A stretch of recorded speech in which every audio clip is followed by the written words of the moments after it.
best-selling authors, internet bloggers, Muslim debaters, and atheist think tanks. They're capturing the public's imagination with dramatic new depictions of Jesus that bear scant resemblance to the picture historically embraced by the church. But if there's any lesson from the horror that Frank Wallace endured, it's that a surface-level consideration of the facts is simply not enough.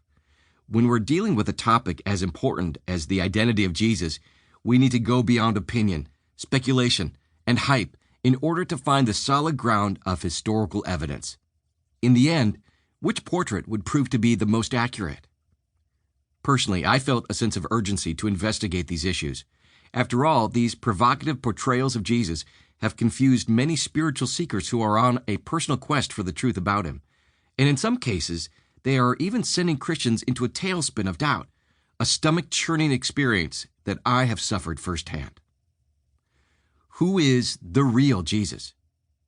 As I have described in earlier books, I was a spiritual skeptic until my wife became a Christian in 1979.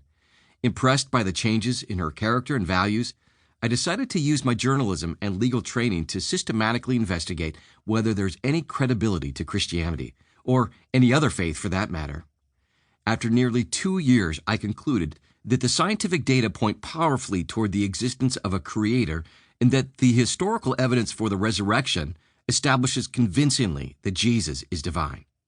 But now, let me tell you the rest of the story.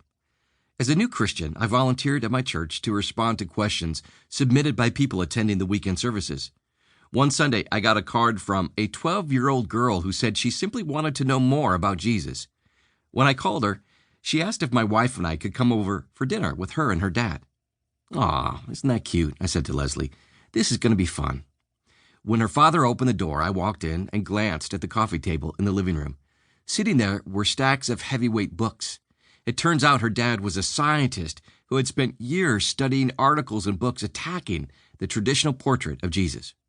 For hours over pizza and soft drinks, he peppered me with tough objections, some of which I had never even considered during my investigation of Christianity.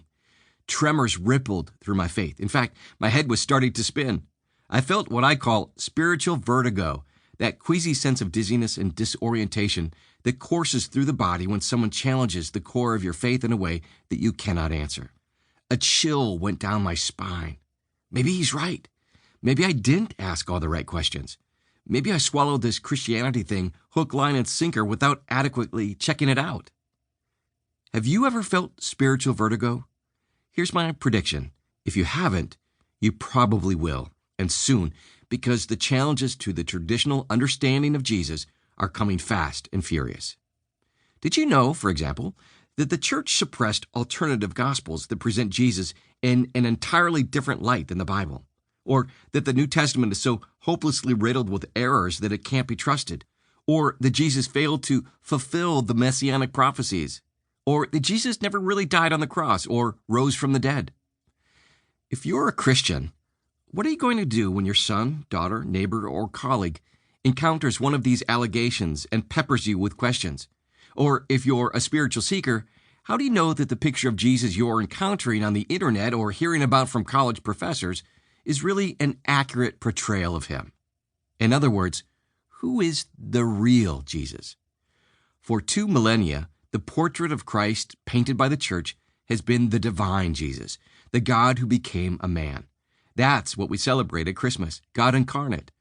As the Apostle Paul put it, he is the image of the invisible God. The Apostle John was more poetic. In the beginning was the Word, and the Word was with God, and the Word was God. The Word became flesh and made his dwelling among us. But now, critics are painting Jesus far differently. For instance, there's the Gnostic Jesus, who's a purveyor of secret wisdom rather than the redeemer of humankind. The misquoted Jesus, whose story in the Bible is so pockmarked with errors that it can't be trusted. The failed Jesus, who never fulfilled the messianic prophecies. The uncrucified Jesus, who never died on the cross for anyone's sins. The deceased Jesus, who never proved his divinity by rising from the tomb. Some of the arguments that are offered in favor of these new portraits sound quite persuasive. That's why spiritual vertigo can strike. But Proverbs 18:17 makes this astute observation. The first to speak in court sounds right until the cross-examination begins.